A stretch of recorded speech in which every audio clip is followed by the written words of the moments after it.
often in Australia we tend to recognise, especially people from overseas, but we've got some homegrown heroes. Of course, we designed the black box flight recorder, and not many people realise that the hang glider, which there's hang gliders all around the world, was actually designed in Australia.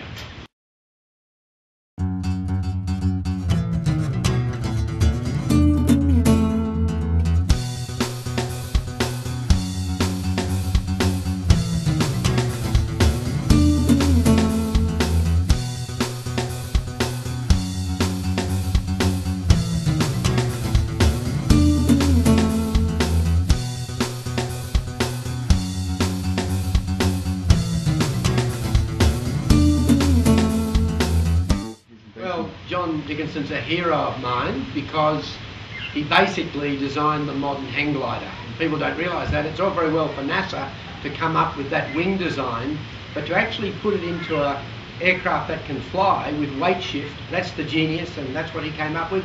He's Australian, and here he is from Grafton here. Quite incredible.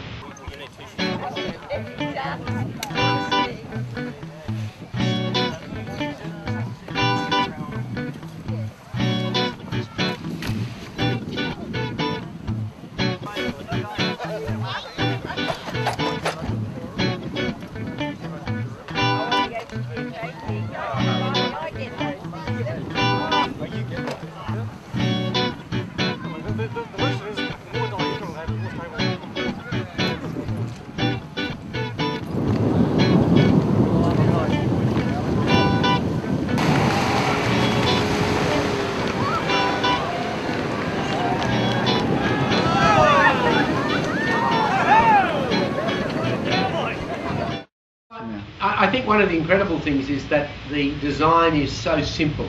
I remember one day when I was quite young, I was down at Lake Jindabyne, and I saw thought it was a hang glider, but it was Bill Moyes on the back of a boat, being towed on the back of a boat. And I thought, oh, well, that's okay, that's not a big deal.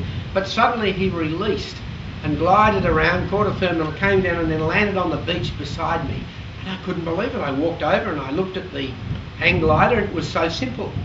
Now that was the genius, to design an aircraft which you can fly like a bird, but is very, very simple and very safe.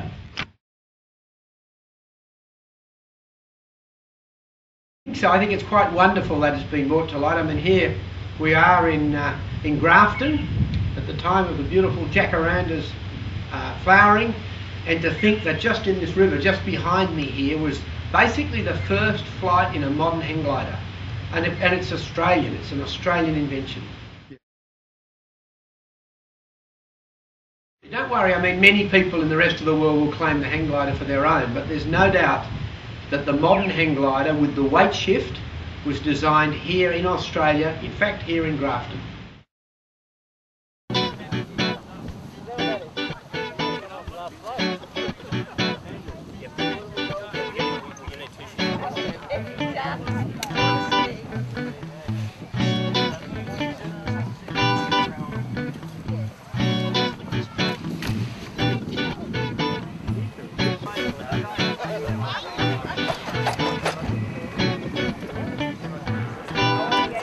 Oh, yes, he's showing off.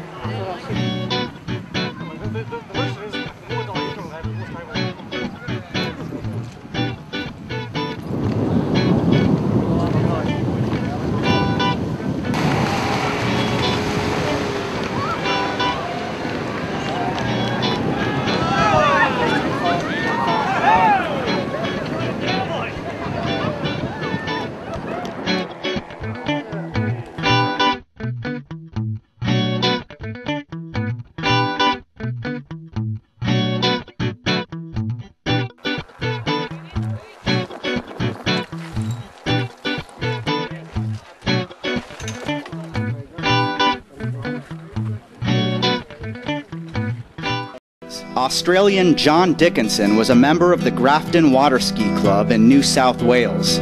His passion for aviation was well known by his fellow club members, as they were used to seeing him flying about in his modified gyrocopter.